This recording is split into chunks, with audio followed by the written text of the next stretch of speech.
Mungkin untuk detail materinya akan kita bahas lebih lanjut, di mana Yayasan Menggiring Arus Dunia telah menghadirkan pembicara yang luar biasa, yakni Mas Adriansyah Aswaja, tokoh spiritual muda sekaligus Ketua Yayasan Menggiring Arus Dunia. Kepada Mas Adriansyah Aswaja, waktu dan layar dipersilahkan. Sahabat Salim, dan terima kasih juga untuk kawan-kawan yang sudah hadir di diskusi kita sesi kedua ini. Jadi pembahasan kita tentang ikhlas pasrah ini atau tentang ilmu mengenal diri ini, tujuan utamanya adalah kepedulian kita pada kesehatan mental ya. Karena anak-anak muda sekarang ini kan memang sangat rentan sekali dengan permasalahan kesehatan mental, ditambah juga masalah spiritual ini juga menjadi suatu kajian dari masyarakat perkotaan akhir-akhir ini ya. Banyak masyarakat perkotaan kan yang semakin dia modern, semakin dia ingin menuju kepada spiritual. Nah, seperti itu. Nah, ini beberapa kemarin kita sudah bahas tentang vibrasi ya. Kita minggu lalu tentang alam semesta segala macamnya. Sekarang kita lanjutkan ke materi berikutnya ini, judulnya adalah ikhlas pasrah. Nah, tapi kita tidak lihat dari sudut pandang agama tertentu atau Islam, walaupun ada sedikit masukan tentang ajaran Islam, tapi kita coba untuk menjelaskannya secara general ya. Jadi semua agama pun mungkin bisa menerapkan dari teori ini. Ya, kita mulai Lim. Slide berikutnya. Nah, baik. Apa sih itu ikhlas pasrah ya? Harus kita pahami dulu. Nah, ikhlas itu adalah segala perasaan tanpa pamrih untuk mencari ridho Allah Subhanahu wa taala. Jadi dia sudah dengan Tuhan itu tidak ada pamrih, bisa dikatakan sudah tidak ada bisnis atau mindset berdagang dengan Tuhan itu sudah tidak ada. Tapi benar melakukan segala sesuatu itu sudah mulai tanpa pamrih.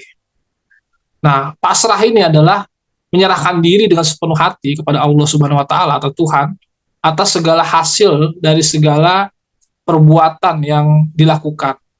Jadi adalah menyerahkan diri. Jadi bisa dikatakan bahwa inti dari semua ajaran agama adalah penyerahan diri. Seperti itu. Nah, pasrah di sini bukannya fatalisme ya. Terus kalau dalam Islam itu ada namanya kelompok Jabariyah yang mengatakan bahwa manusia itu tidak bisa berkehendak, manusia itu tidak punya yang namanya uh, kebebasan berkehendak, free will itu. Nah, justru manusia itu memiliki kehendak di sini. Nah, jadi kita punya potensi dan juga kita punya istilahnya aptus. Potensi itu adalah sesuatu yang diberikan kepada kita, buat itu tenaga, pikiran, gagasan, akal segala macam. Nah, tapi pasrah di situ adalah sikap berani mencoba sekalipun berada pada kondisi pesimis dan menyerahkan hasilnya kepada Allah Subhanahu wa taala. Ya seperti itu. Jadi pasrah itu bukannya menyerah, bukannya menyerah tapi lebih ya udah saya coba saja dulu.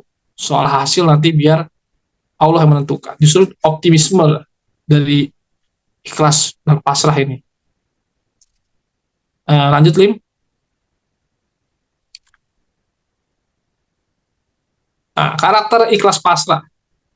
Bagi orang yang ikhlas pasrah, kelambatan dalam perkara dunia atau pencegahan terhadap dunia adalah hakikat pemberian. Kalau kita jadi lebih mengedepankan positive thinking kepada Tuhan ya. Ambil contoh begini, ketika kita anak kecil lah, mungkin dia suka minum es, ya suka minum es yang banyak. Gitu. Dan ketika orang tua ini tidak mau anaknya terkena penyakit, misalnya demam, batuk, maka dicegah untuk minum es. Ya, akhirnya anak ini merasa orang tuanya ini jahat atau orang tuanya ini tega gitu, melarang dia minum es. Mungkin dia menangis. Tapi kan sebenarnya kalau dipahami itu bahwa es itu untuk kesehatan dia, maka dilarang untuk minum. Jadi adalah penolakan itu bukan tidak selamanya suatu bentuk eh, tidak Tuhan berikan, tapi justru hakikat pemberian itu bisa jadi dalam bentuk penolakan atau kelambatan misalnya. Ketika anak kecil, ketika belum usia 6 bulan ketika dilahirkan, kan tidak boleh makan makanan yang selain ASI. Nah, apabila seorang anak kecil memaksakan dia memakan misalnya makan rendang, makan makan ayam gulai, itu kan sangat membahayakan dirinya. Bahkan dia bisa mati kalau misalnya dipaksakan, lambungnya tidak kuat. Artinya ini ada penundaan, itu ada kelambatan. Nanti lah kalau sudah waktunya baru boleh makan itu. Begitu juga kita, tidak mungkin kan kita yang masih kelas TK langsung harus memakai baju XL ukuran orang dewasa atau ukuran L orang dewasa. Itu ada batas-batas tertentu. Jadi ada penundaan-penundaan dan tujuannya adalah kesiapan itu. Mungkin itu kesiapan mental atau kesiapan dalam hal spiritual segala macamnya. Nah, itu jadi ikhlas itu adalah untuk kita terus berpositif thinking bahwa penundaan atau pencegahan itu adalah sebagai hakikat pemberian. Nah, seandainya semua permohonan tidak ada yang terkabul atau lambat pengabulannya, dia akan tetap istiqomah dalam ketaatan. Dia tidak pernah mengeluh pada ketetapan Tuhan.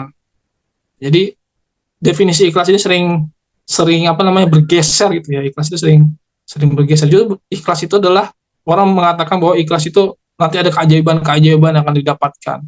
Nah, seandainya keajaiban itu tidak ada, loh, apakah masih ikhlas atau tidak? Gitu. Ambil contoh misalnya, semua permohonan kita itu tidak dijawab atau tidak terkabul, gitu. Apakah kita masih tetap ikhlas atau tidak? Justru ikhlas itu adalah ketika hal yang terbaik atau yang buruk itu sama-sama diterima atau tidak mengubah ketaatan dia kepada Tuhan.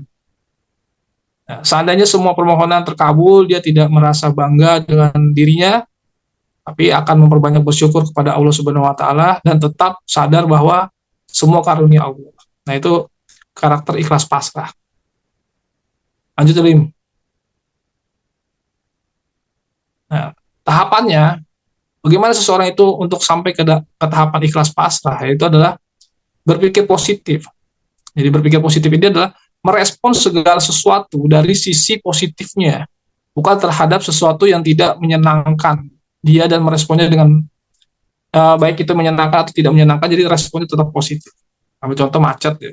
Macet itu kan kesempatan, mungkin kita dengar musik, ketika macet itu kesempatan kita untuk membaca buku segala macamnya, atau kita untuk membalas WA segala macam. Jadi semua harus melakukan respon-respon positif terhadap tindakan, bahwa kalau kita lihat bahwa apa yang terjadi pada kita itu semuanya tuh walaupun itu pahit, itu sebenarnya ada manfaatnya juga dari yang diberikan Tuhan. Nah, jadi kita harus yakin bahwa setiap kesulitan akan bersamaan dengan kemudahan. Jadi bukan di balik kesulitan ada kemudahan, tapi bersamaan dengan kesulitan itu ada kemudahan. Kemudian meyakini bahwa ketaatan dan kehendak yang dimiliki adalah dari Allah Subhanahu wa taala, maka tidak ada sesuatu tindakan yang dia lakukan melainkan karena Allah. Contoh misalnya dulu ada orang mengatakan kenapa dia bisa pintar secara akademik. Mungkin dia akan berpikir bahwa karena saya belajar. Nah, pertanyaannya, ketika dia belajar, dia menggunakan apa? Menggunakan otak. Nah, ketika otak itu siapa yang menciptakan? Lalu siapa yang memfungsikan segala macam? Bagaimana jaringan-jaringan saraf itu? Siapa yang mengatur itu? Itu adalah Allah Subhanahu wa taala. Artinya kita sudah diciptakan potensi untuk kita menjadi pintar. Nah, maka dari itu kita harus menyadari itu bahwa kita bisa bernafas segala macam, itu semua adalah potensi diberikan Allah untuk kita berikhtiar, untuk kita mencari nafkah, untuk kita mencari ilmu gitu. Nah, disitulah kita harus melihat bahwa semua ini adalah kehendak Allah yang ada dalam diri kita, yang termanifestasikan dalam diri kita. Nah, mendahulukan urusan akhirat daripada dunia, itu orang-orang yang ikhlas. Kalau kita lihat misalnya, banyak orang yang mendahulukan dunia, pasti dia akan mengalami stres, karena dia butuh pengakuan dari manusia, butuh validasi segala macam. Tapi kalau dia mengatakan bahwa akhirat itu adalah tujuan utamanya, maka segala sesuatu yang dilakukan di dunia ini ada nilai-nilai ibadah di situ, ada nilai-nilai yang tujuannya adalah Tuhan. Itulah konsep dari ikhlas. Ambil contoh misalnya ketika dia sekolah, menuntut ilmu itu adalah suatu ibadah, maka dia akan menuntut ilmu itu dengan serius. Menuntut ilmu ini tidak akan mencontek, dia akan mengerjakan soal, dia akan belajar dengan giat, dengan gigih gitu. Karena dia menganggap bahwa itu sebagai ibadah, jembatan dia menuju akhirat. Nah, seperti itu. Begitu juga ketika dia menjadi pejabat misalnya. Ketika dia mengutamakan akhirat, maka dia tidak akan korupsi, dia tidak akan nepotisme, dia tidak akan markup anggaran, karena dia mengutamakan urusan akhirat daripada urusan dunia. Dan juga terakhir adalah penerimaan. Nah, kebanyakan orang dia mengalami depresi, kecemasan itu karena tidak punya yang namanya penerimaan. Dikatakan bahwa orang yang hidup katanya Gede Prama, orang yang hidup di masa lalu dia akan mengalami depresi. Dan orang yang hidup di masa depan dia akan mengalami kecemasan. Tapi apabila orang yang hidup di hari ini dia akan mengalami ketenangan. Dia akan mendapatkan namanya wisdom ketika dia hidup di hari ini. Jadi nikmati hari ini saja. Hidup yang paling nikmat adalah hari ini, hidup yang paling bahagia adalah hari ini.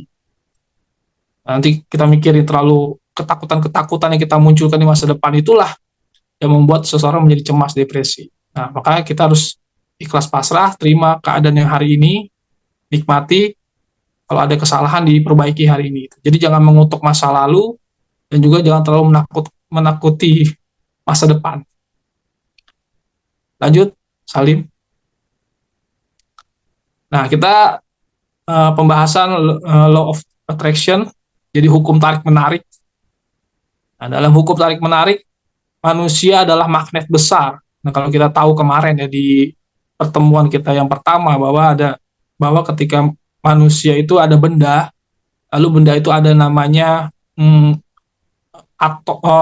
atom, lalu ada molekul-molekul di dalamnya di situ kan, ada namanya energi, lalu ada vibrasi, itu adalah bagian dari manusia. Nah, energi dan vibrasi inilah yang dalam fisika kuantum inilah yang sebenarnya ada dalam diri manusia ya.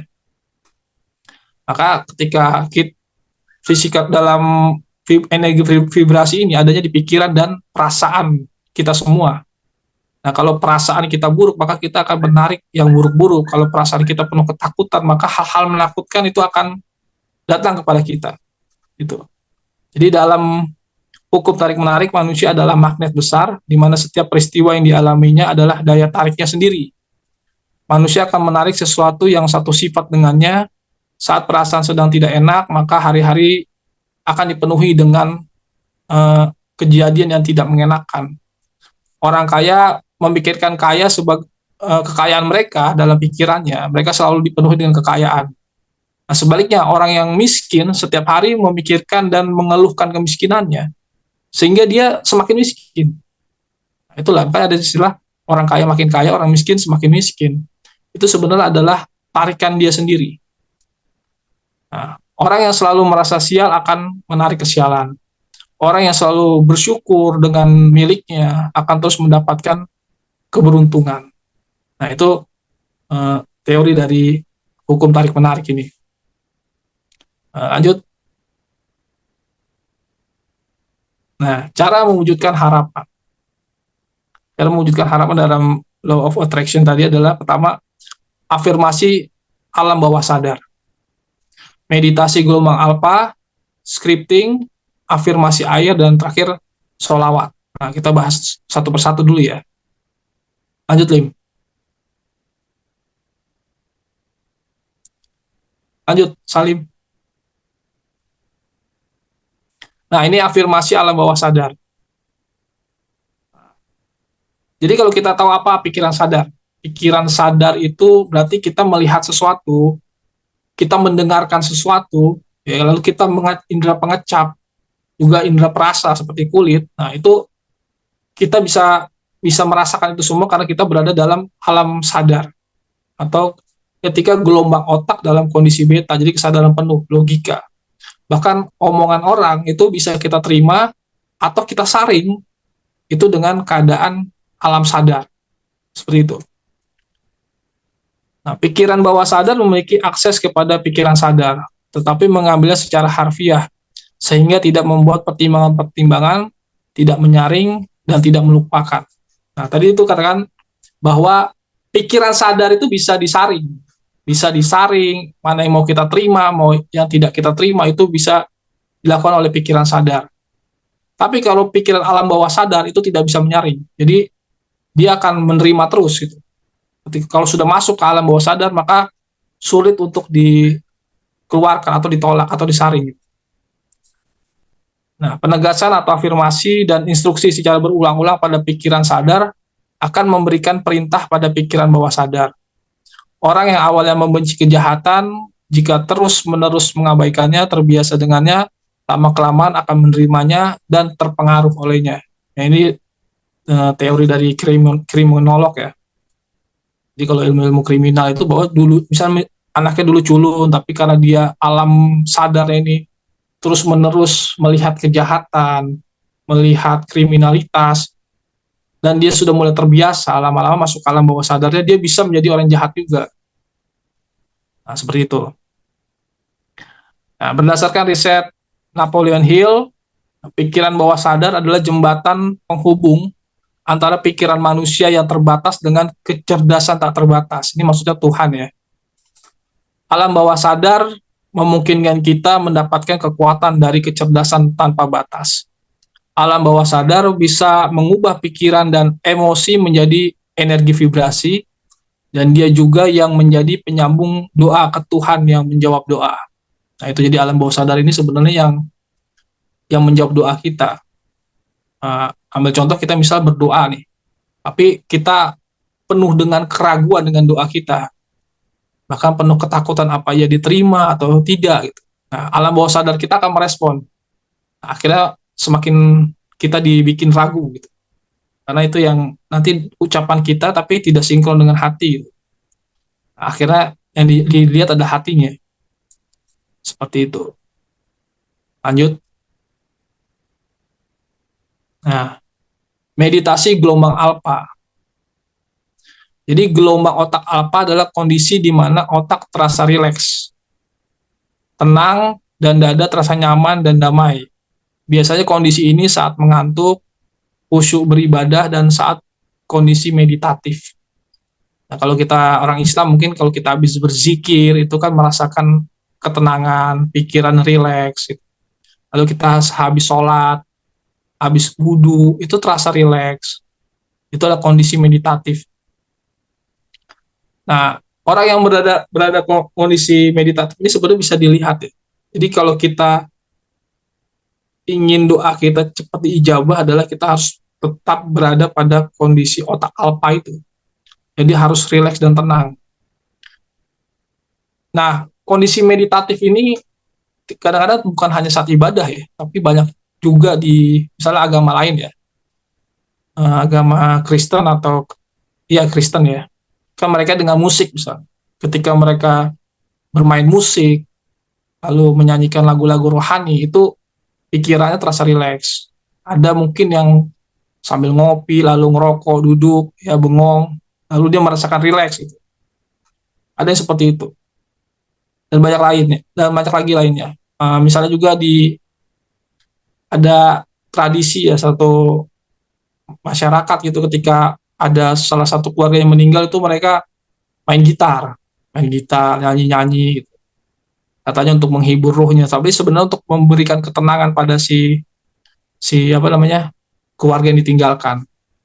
Kalau dalam tradisi NU itu ada namanya tahlilan, yasinan. Itu ketika mereka mengalami kesedihan, stres karena ditinggalkan oleh orang yang meninggal, itu ada tradisi tahlilan. Nah, tahlilan itu bisa membuat seseorang itu menjadi tenang, pikirannya rileks. Nah, itu dalam posisi meditatif itu. Maka ketika kita keseharian mulai stres, kita harus bisa merasakan dulu deh posisi khusyuk itu seperti apa, otak rileks itu seperti apa. Jadi begitu kita berjalan, bekerja, kita bisa mengatur itu, mengatur gelombang otak itu. Jadi ketika kita ruwet dengan tugas kuliah, ruwet dengan tugas kantor, coba kita kembali ke posisi meditatif. Nah, bagaimana caranya itu adalah yang tahu polanya adalah diri kita sendiri. Jadi kita harus bisa membaca pola hidup kita, bagaimana kita harus tetap berada di gelombang alfa itu. Nah, kalau dalam metode yang pernah saya pelajari ya, biasakan sehabis berzikir untuk diam terlebih dahulu, merasakan hening, dan membiarkan otak sampai benar-benar rileks. Setelah itu barulah berdoa kepada Allah Subhanahu Wa Taala. Kalau kita lihat kan banyak orang sehabis sholat dia langsung lompat, langsung jalan. Gitu. Nah, sebenarnya kalau habis sholat itu kan zikir dulu. Setelah zikir itu ya duduk dulu, diam, diam, pejamkan mata gitu kan, sampai benar-benar pikiran kita rileks.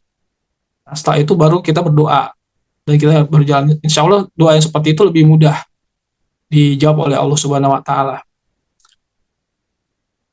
Nah itu orang yang ucapannya sering menjadi kejadian biasanya dia berada di zona alfa.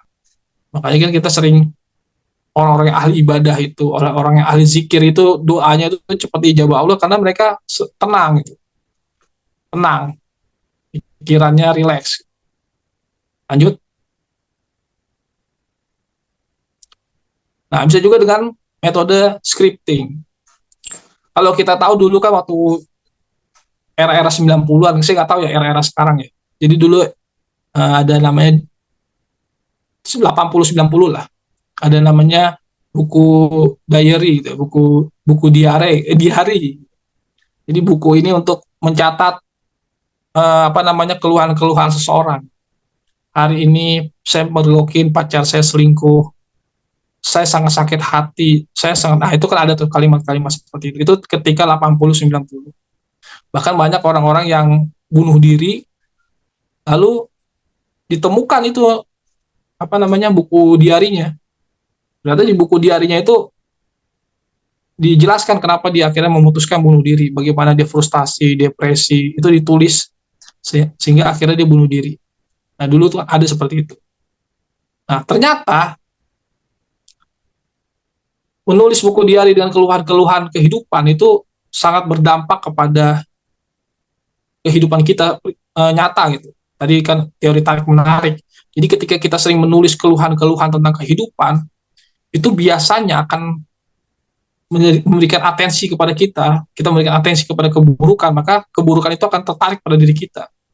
Sebagaimana pertemuan kita kemarin ya, minggu lalu, bahwa ketika kita banyak penyanyi-penyanyi yang menyanyikan lagu-lagu galau, kemudian lirik lagu itu benar-benar terjadi di kehidupan pribadinya.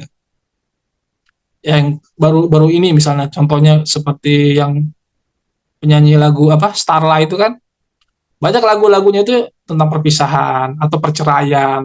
Nah, itu ketika dia mulai menyanyikan itu lagi setiap hari di panggung ya, efeknya benar-benar ke kehidupan. Gitu. Nah, mungkin kalau kita tahu ada Nika Ardila dan banyak contoh-contohnya lah. Jadi mereka ini memberikan atensi terus kepada lagunya sehingga berefek kepada kehidupannya. Nah, scripting ini penting gitu. Dalam hal salah satu metode untuk law of attraction ya, menarik hal-hal yang baik untuk kita. Jadi menulis semua harapan-harapan kita yang ingin terwujud dalam sebuah buku khusus. Jadi kita harus punya satu buku catatan khusus. Tulisan harus berupa afirmasi, penegasan, bukan harapan yang masih jikalau. Maka hindari kata seperti seandainya, jika, akan, mungkin, gitu, ingin gitu. Itu harus dihindari. Jadi kata-katanya contohnya ya Allah aku senang dan bersyukur rezekiku selalu dipermudah. Jadi bukan ya Allah aku senang dan bersyukur kalau aku rezekinya dipermudah. Bukan seperti itu, tapi langsung seolah-olah itu sudah terjadi. Jadi benar-benar kita rasakan rezeki selalu dipermudah itu sudah benar-benar terjadi di diri kita. Ada kalimat ya Allah aku bahagia, banyak orang yang menyukaiku. Nah itu seperti itu. Ya Allah aku percaya tahun ini aku akan sangat aku nggak pakai akan aku sangat kaya raya. Jadi dia merasa dirinya kaya dulu. Jadi kita tidak boleh walaupun kita, mungkin kata orang kita belum kaya, tapi kalau kita sudah merasa kaya maka kekayaan lebih besar lagi akan lebih mudah kita dapatkan. Jadi afirmasinya harus penegasan-penegasan seperti itu. Jadi harus kalimat-kalimat seolah-olah itu sudah terjadi pada diri kita gitu. Nah, terus ada keyakinan. Lanjut. Nah, afirmasi air. Nah, kita tahu misalnya ada ustadz, kiai itu sering mendoa-doakan air itu. Nah, kenapa harus menggunakan air kan? Nah, air dalam filsafat Thales, Thales ini bukan Thales Bogor ya, bukan bukan makanan. Thales ini seorang filsuf ya, filsuf Yunani. Dikatakan sebagai sumber kehidupan. Bahkan dikatakan dalam kitab Imam Al-Ghazali bahwa yang pertama kali diciptakan adalah air. Jadi air diciptakan, lalu air bergetar, lalu dia mengeras, jadi seperti planet-planet, kemudian terjadi ledakan yang besar seperti itulah. Jadi asal muasal itu dari air, dan air itu adalah sumber kehidupan. Jadi air adalah sumber kehidupan dan asal alam semesta. Menggunakan afirmasi air untuk menarik energi semesta berdasarkan pengalaman saya sangat manjur. Itu dia harus menggunakan air. Salah satunya caranya ya. Tadi selain scripting juga air. Tahapan pertama, masukkan air bening ke dalam gelas atau botol boleh. Tahapan kedua, letakkan gelas berisi air tersebut di depan kita. Lalu pejamkan mata, ungkapkan dalam hati rasa bahagia dan syukur kepada Tuhan atas nikmat yang kita dapatkan dalam hidup. Jadi kalau dalam penelitian bahwa air itu bisa membaca emosi seseorang. Bahkan kan ada di penelitian profesor Jepang itu ya, bahwa air yang dibacakan doa, dibacakan zikir, dibacakan Al-Fatihah itu ada mengkristal-kristal gitu kalau dipakai teleskop itu. Jadi kristalnya bagus itu. Tapi ketika air itu di kalimat-kalimat yang negatif, kemarahan, dikutuk-kutuk itu air, lalu ketika dilihat itu bukan berbentuk kristal yang jelek gitu, bentuknya kacau gitu. Itu penelitian dari seorang profesor Jepang. Nah, kalimatnya bagaimana ketika kita menaruh air, lalu coba kita afirmasi perasaan positif. Misalnya contohnya kita taruh air itu duduk begini, lalu kita berdoa. Kita bukan berdoa tapi kita bersyukur. Mungkin hari ini kan banyak juga kejadian-kejadian yang tidak mengenakan ya, mungkin tidak asik gitu lah. Itu tidak usah kita pedulikan. Jadi kita bersyukur pada sesuatu yang enak-enak saja. Misalnya ya Allah, aku senang dan bersyukur hari ini aku bisa menikmati hidup. Aku senang dan bersyukur hari ini keluargaku bahagia. Hari ini aku bersyukur gitu terus. Hari ini turun hujan sehingga bisa membasahi tumbuh-tumbuhan. Jadi kita terus bersyukur. Apa kenikmatan yang kita rasakan. Jadi setiap hari kita harus menaruh air dan kita ucapkan rasa syukur itu. Nah, baru abis itu kita berdoa, terserah dengan keyakinan masing-masing. Kalau kita mungkin Allahumma barik lana fima razaqtana wa qina azabannar. Nah, lakukan secara rutin. Maka nanti kehidupan kita akan banyak keajaiban-keajaiban. Seperti itu. Lanjut. Lanjut, Lim. Nah, solawat. Nah, solawat. Kenapa saya pakai solawat? Kenapa bukan amalan yang lain? Tadi ada, kalau kita lihat minggu lalu ya, ada namanya atensi, ada namanya koneksi. Jadi atensi apa yang kita berikan kepada sesuatu, maka kita akan tersambung gitu. Ada koneksi di situ. Nah, misalnya kita sering menonton kumpul dengan orang-orang yang negatif, mau tidak mau maka kita jadi ikutan negatif dalam kehidupan kita. Gitu. Nah, kenapa kita harus sholawat? Sholawat ini adalah bagaimana kita memberikan atensi kepada Nabi Muhammad SAW. Nah, beliau kan utusan Allah, menjadi rahmat bagi semesta alam. Bahkan para malaikat Allah dan para malaikat bersolawat kepada beliau. Orang yang memperbanyak sholat akan menarik kekuatan semesta untuk mempermudah itu urusan-urusan dunia dan akhiratnya. Nabi Muhammad SAW memiliki akhlak mulia. Kalau kita perbanyak bersolawat, maka energi vibrasi Nabi Muhammad SAW yang tersimpan di database semesta akan tertarik ke kita, sehingga sedikit demi sedikit akhlak Nabi Muhammad SAW bisa kita miliki. Syafaat beliau akan mempermudah urusan dunia dan akhirat kita.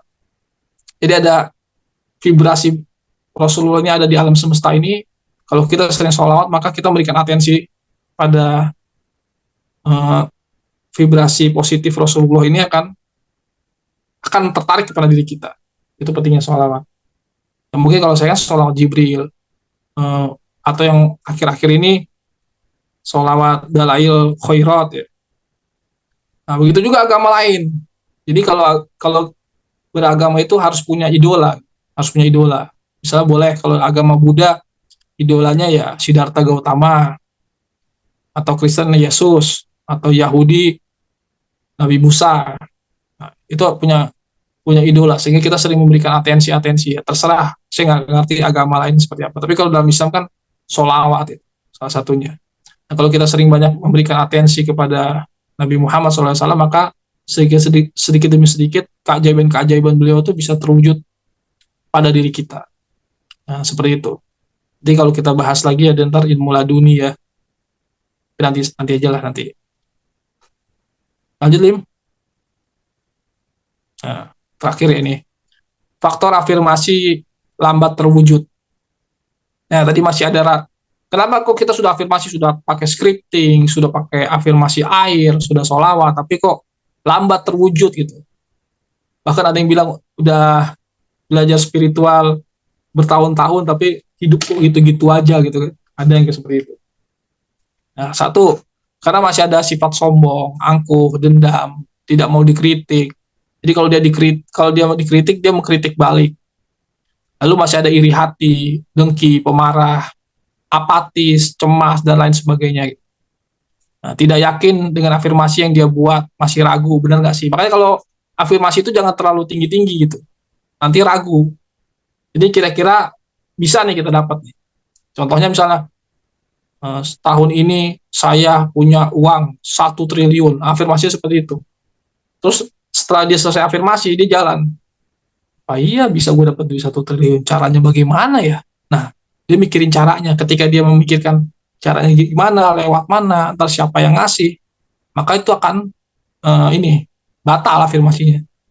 Maka kalau bisa sih yang bertahap gitu, yang benar-benar yang misalnya yang dekat aja dulu, punya mobil baru misalnya, atau punya bisa renovasi rumah, ya kan betul. Mungkin rumahnya sudah mulai banyak kerusakan, lalu dia dia ingin renovasi gentengnya, butuh duit 20 juta. Nah, mungkin 20 juta itu masih masuk akal ya, kalau misalnya didapatkan itu.